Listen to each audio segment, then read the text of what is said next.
August may have been my best reading month ever. 10 books across 7 genres, but the quantity is not the story because the quality was off the charts this month. A month so good that I have 2 books of the month that are both worthy and I couldn't decide between them. Here's everything I read in August.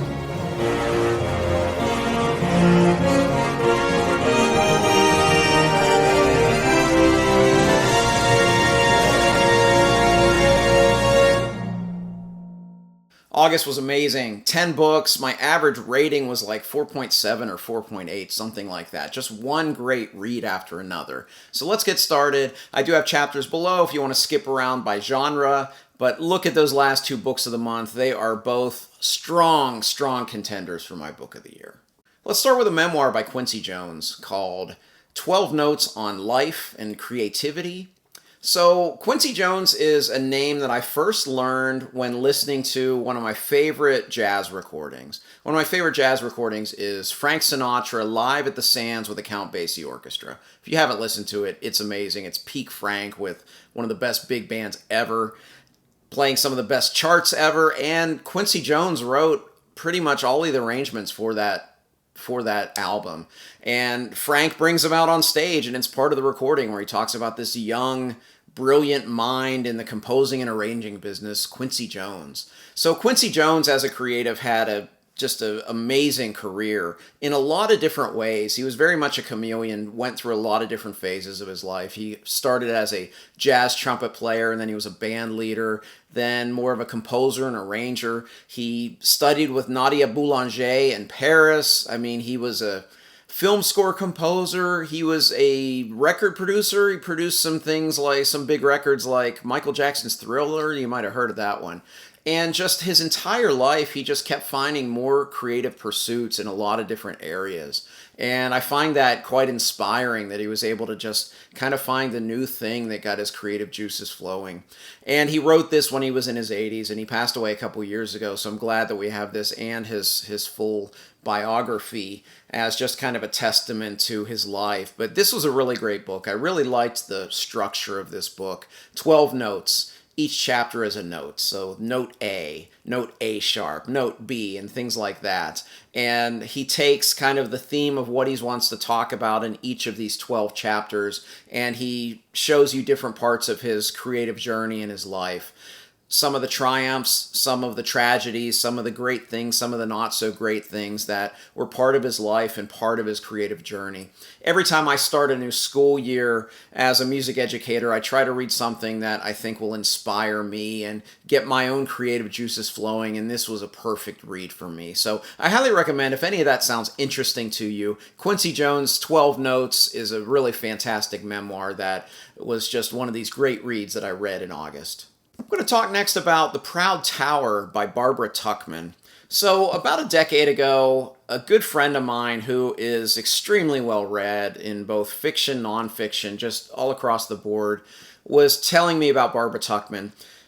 My friend is a very big history buff and very knowledgeable, and he mentioned that Barbara Tuchman is his favorite historian, so I immediately just kind of filed that back there. And I've read one of hers already. I read The March of Folly, which is one that he recommended that I read, and I thought it was tremendous. So I decided to pick up The Guns of August. Well, this isn't The Guns of August. When I picked up The Guns of August, I texted a picture to him and said, hey, I got this at home now. I'm going to read this soon. And he said, pick up The Proud Tower. They go really well together. Well, The Guns of August is about World War I, and The Proud Tower that I read this month is kind of the state of the world prior to World War I. And I like the way this book was structured. It's in kind of 8 different parts, and a lot of them are just different places. You know, you have an England chapter, you have a United States chapter, you have a Germany chapter, things like that. And then some of them are more global movements, like movements of the anarchists or the socialists, things like that. One thing I really like about Tuchman's writing is it's quite rich. A lot of times nonfiction texts can be quite dry. And it almost makes those texts feel like textbooks. And I felt like I learned a lot in this book, but I never felt like it was a dry read. I felt that the writing was just very rich. Additionally, I think that Tuchman's a great communicator on the page in that she's able to take a lot of these ideas and distill them in very creative ways to make you understand what was going on. For instance, in talking about Germany, thing that touched me personally as a musician is she talked about the composer Richard Strauss. And while her writing on him and the musical aspects were as good as any musicologist I've read, so that impressed me alone. But just thinking about Germany being one of the musical leaders of the world pretty much forever, how the German psyche almost bought into, well, we have Richard Strauss, we have the best composer in the world, we should be the best nation in the world as well. And how just kind of the psyche of the nation was enwrapped in this kind of musical composer. Just a really interesting way of looking at one facet of the world before the Great War. I thoroughly enjoyed this one. It did take a little bit to get into it, mostly because I felt the first chapter on England was the least interesting of all of it. It was really more about the upper crust living lives of frivolity and things like that, and I think it was to really contrast about what was to happen next. So that was the least of the chapters, but as this got on, I just felt more and more compelled to read it. It's a really strong work, one of the best works of nonfiction that I've read this year. So the next book, I'm going to show you the book as I talk about it, because this was a really interesting edition of The Strange Library by Haruki Murakami. Murakami is one of my favorite authors, and I want to thank one of my viewers, Heidi. She sent me this from my Amazon wishlist, so thank you, Heidi. So this was advertised as a novella, and it looks like a novella, but you'll see as I start flipping through, it's a short story. Like, you see some big text, and there's a lot of very interesting art as you go throughout that has to do with the text. And I read it in about 20 or 25 minutes. And I'm going to keep flipping through because the art tells a lot of the story. Anytime you're reading Murakami, so Murakami, a lot of times I saw somebody explain it like it's a fever dream, because he takes these really disparate elements and throws them together in his stories. And a lot of times I've called it magical surrealism, because it's very, very surreal. Like in this one, we have a boy that goes to a library, and it's a very strange library, and there's a prison, and there's a sheep man, and there's a girl who can't speak out loud, and there's taxation of the Ottoman Empire thrown in here, and there are some interesting animals in here. A really, really interesting story that in many ways unfolded like a fairy tale. And I was really enjoying this one. I wonder, because I've always been critical of Murakami's short fiction, because I always felt that, especially the very short stories, that his weirdness, it was hard to connect to the story. But this one I connected, and I don't know if it was the artwork or the edition or whatever, but I thoroughly enjoyed The Strange Library. It's strange. It's probably not entry-level Murakami. It could be, but I really enjoyed it. So if this sounds interesting to you, I can definitely recommend The Strange Library by Haruki Murakami. All right, next up is 4 Past Midnight by Stephen King. This is a reread from sometime in the 90s, I think I read this one. I already did a full video overview type of review of this. I'm rereading all of Stephen King's short fiction in what I'm calling my Stephen King short fiction project, and this was I think the 5th one that I've reread. It's easy to compare this to Different Seasons, which is a previous one that I've reviewed, because the format of these two books is the same in that it is 4 novellas, no short stories. And this is a chunky one, and probably my only criticism of this volume is that it's probably a little too chunky than it needed to be. I felt in particular 2 of the 4 stories were a bit long. But there's some great horror in here. All 4 stories from just a premise. Like, the idea behind the stories are fantastic. I loved all 4 of them. My favorite was one called Secret Window, Secret Garden, which was about an author who receives a knock on the door, and it's someone who is accusing him of plagiarism. And seeing that story unfold was awesome. It was really, really great, because a lot of it you kept guessing, is this a kind of a human villain, like an Annie Wilkes type villain, or is there going to be a supernatural bent in here? And you just kept guessing. The one thing I think all 4 books had in common that was great, and I talked about this in that overview review, is just that when King ratchets up the tension, I don't know if anybody else is better at it. And he does that really well in all 4 of these stories. Even the 2 that I felt were maybe a little bit overlong, I felt that just the tension just added so much. And I think all 4 stories in 4 Past Midnight are solid. If you want to hear me talk more about it, go check out that video. I give a little bit of more detail about all four of the stories and what they're about, but I did enjoy Four Past Midnight by Stephen King. So my monthly Sun Eater read has brought me up to The Dregs of Empire, which is a novella which is set after the fifth book. And I don't want to give away any spoilers. I'll just say that it follows one of the characters, one of the secondary characters from the main series, who's in a prison. And it is dark, but in a really good way. And this is one of those situations where this novella I thought was so strong it was better than a couple of the novels. I think part of it is it's easy to get a little bit tedious being in Hadrian's head in all of the main novels in this series. All the main novels, first-person narrative from beginning to end. Hadrian's melodramatic, and it does get a little old. But the one thing that I have really liked about the short fiction is that the secondary characters, which are not brought to life very strong, with the exception of a few, in my opinion, in this series, are really done a great service in this short fiction. And I consider The Dregs of Empire to be integral reading, because this main character, who's a secondary character in the novels, goes through a lot and it informs a lot about this character. Now, I would have said that before I even started reading Disquiet Gods, the sixth novel, and currently, as I'm filming this, I'm halfway through that. So seeing kind of what went in between the two main novels in this novella, I think is extremely important. But it was a secondary character that I liked a lot, and by the end of that novella was maybe my single favorite secondary character in all of the Sun Eater. So Dregs of Empire, if you're doing the Sun Eater reading, or you plan on doing the Sun Eater reading, I think some of the short fiction is easily skippable, but I think Dregs is a little bit more integral to the story, and I really enjoyed it. Up next is The Border by Don Winslow. This is the conclusion of the Cartel trilogy, and I am blown away by this trilogy. So, in crime fiction, just like other genres, and I just bring this up because I know most of my audience is probably like fantasy sci-fi readers, but there are different types of crime fiction, just as much are there different subgenres of those types of stories.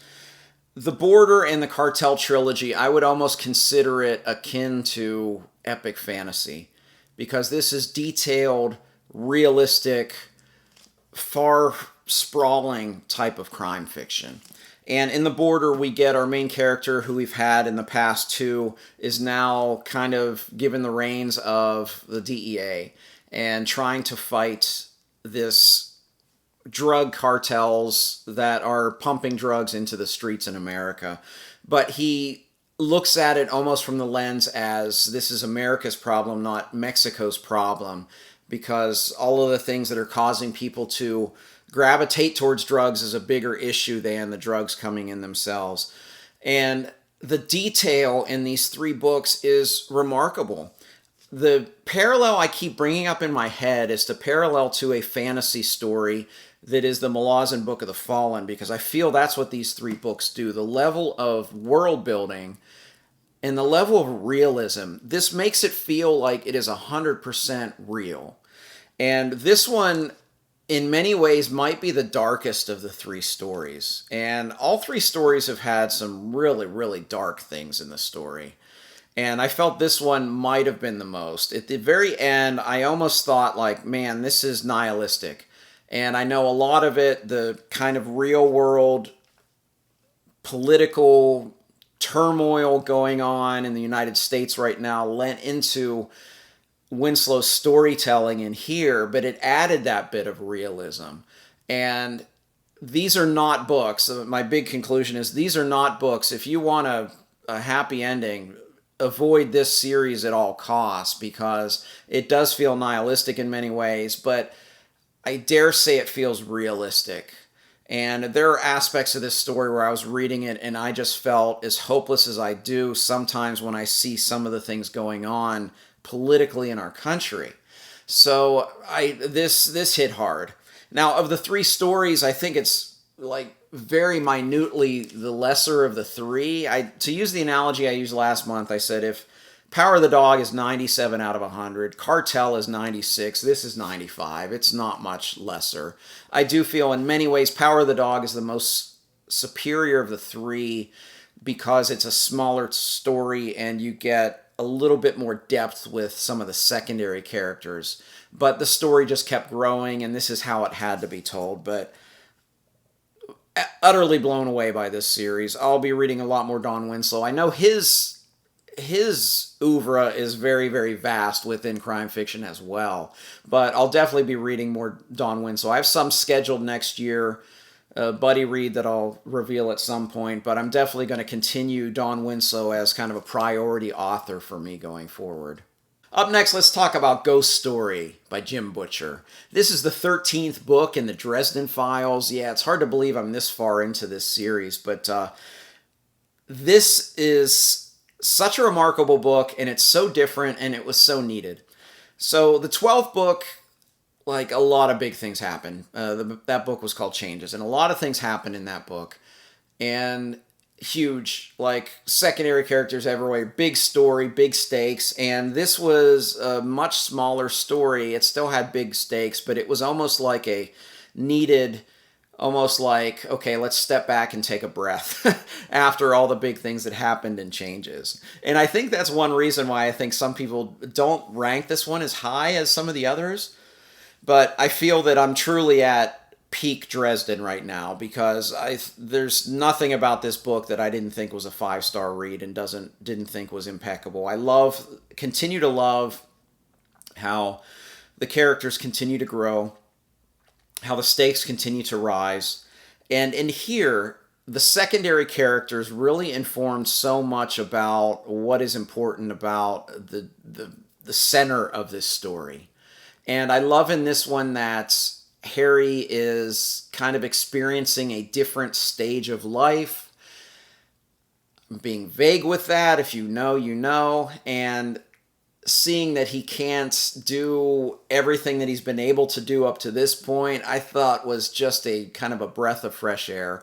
And he had to rely more upon his wits in this story. And I think it really just reinforced that he is a very, very intelligent character. I thoroughly enjoyed Ghost Story. I don't know why people don't like it as much. I thought it was fantastic.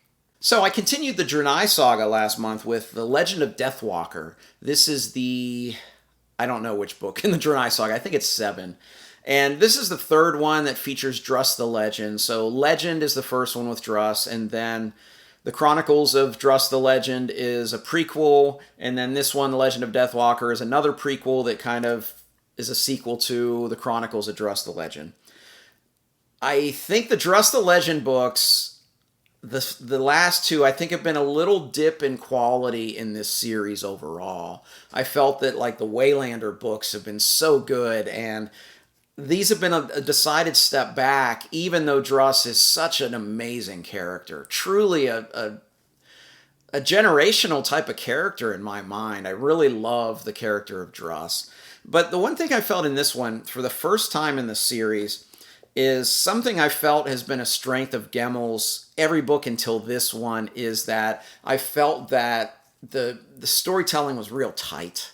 Like, everything in there was super important, and he didn't waste a page. And I felt the first 2/3 of this book really just kind of meandered.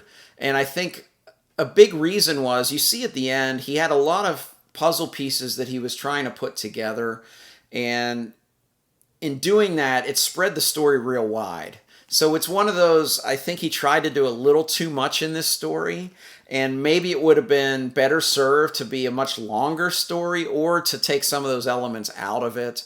But either way, the first 2/3 of this were kind of like, maybe not I won't say worse, because there's nothing worse about these Gemmell books, nothing to use that term, nothing bad, but it kind of meandered, and I was a little disappointed at the start. But the last third of this is incredible.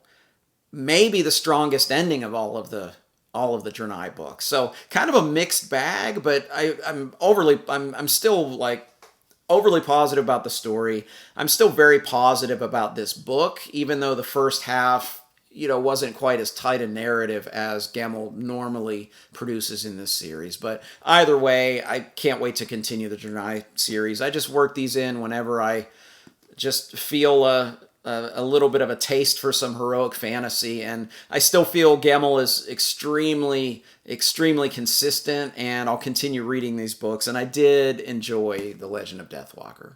All right, on to my 2 books of the month. First one I'm going to talk about is An Autumn War by Daniel Abraham. It's part of this omnibus edition. This is the 3rd book in the Long Price Quartet, and I'm buddy reading this with John from Talking Story and Alan from the Library of Alexandria. We are reading this because of Alan. Alan has been a big proponent of this series, and my goodness, An Autumn War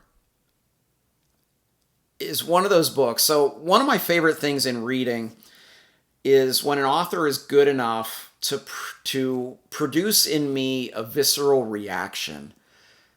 And there is a part of the ending of this book where not only did I feel like someone punched me in the stomach and I was wheezing for oxygen, I finished this book and for 2 days I felt like Daniel Abraham beat me up in the best possible way. So An Autumn War, obviously there's going to be a war, and the kind of the culmination of this. The thing that beat me up is I feel that Abraham did something better than any author I've ever read in truly showing me what the cost of war feels like. Now, wrapped in that, and this is why it's worked better than anywhere else I've ever read, kind of enmeshed with that is the magical side of this fantasy story. So it's almost like the cost of magic and the cost of war come together in this scene that just, oh my goodness. If you've read it, you likely feel the same way that I do with this, because it was incredibly well done, but incredibly tragic, and just seeing the toll and wondering how this entire world is going to go forward after what happens in the aftermath and the climax of this book. It's remarkable. Truly remarkable. And I'll say this series, it's been really interesting because the 3 books, in between books, you get about a 10 to 15 year time gap. So the 2 main characters are 50 years old-ish in this story. And seeing kind of their evolution has been very interesting, but also seeing how they're still remnants of who they were as boys when we first met them. It's really a masterful character job. One of the things that I appreciate authors that are able to give you great characterization in a subtle manner. Like Stephen Erickson, I think, is another author that does that really well. He doesn't blow you away like, here, I'm a character writer, but he just gives you the subtlety that makes you connect with characters without realizing that you've connected with them. And I think Abraham's on that level as well. Autumn War, incredible. One of my books of the month, August 2025. My other book of the month for August 2025 is Changes by Jim Butcher. So ever since I started this series, all I've heard is wait till you get to Changes, wait till you get to Changes. Now that I've got to Changes, I know why. This is different. I feel like everything in the 11 books that preceded this book build up to this. And even if I know some people have later books that they feel are stronger, I haven't gotten there yet, so I can't confirm that. But even if that's the case, I feel that this was meant to be the peak of, or one of the peaks of this series. I mean, even just the title. It's the first time we don't get the two names, Full Moon and all those other titles with the exact same letters. Changes is such a monumental book for Harry personally, for the world, and everything that's gone on before it. One thing I mentioned when I talked about Ghost Story is that Butcher's been very deliberate with who he places in the story. For instance, if there's a very compelling secondary character that doesn't need to be in the book, he doesn't put them in the book. And this book, almost every single secondary character was there, which in many ways was Butcher telling you early on, this is big. And it was big. The conclusion of the penultimate chapter is one of the most haunting 4 sentences I've read in a long time. And it's stuck with me daily since I finished this. This was something I read. This was my first book of August, and I still think about it every single day. It's only been a month, but even so, I think about the very end of that and just the high stakes. And then there's an ending that I know people that had to wait for the next story, it was like a huge kind of cliffhanger, but for me it was just a great ending, but it was the penultimate chapter that just had so much heft. And it's just so interesting seeing where the story's going to go after this, because in many ways it had built up to this big climax of one of the things that had been permeating all 11 of the books before this. But there's still a lot going on. There's still a lot of kind of questions unanswered. There are a lot of entities and factions and things like that are still at play that I know will continue the series. And I heard somewhere recently, I think he's intending to write 24 or 25 books. I'm here for it. I have just grown to love this series, and it's remarkable to me because it didn't start very well. First two books aren't very good. I can't wait to get caught up and then see the new one and experience it with everybody in January. But I was told last year by several readers that Changes would be not only when I read it my book of the month, but my book of the year, and it's up there. It's a strong, strong contender for my book of the year. So my other book of the month for August 2025, Changes by Jim Butcher. Hey, that was fun. It's so fun to just gush about books because this was such an amazing month. I'd love to hear about your August. Let me know the best thing that you read in August. And if you want to talk about any of these books, I'd love to talk with you in the comments section below. Just please label any spoilers in case anybody sees that. If you like this video, please like and subscribe. You can also find me on Twitter, Goodreads, and the Fireside Discord. I'd love to interact with you there.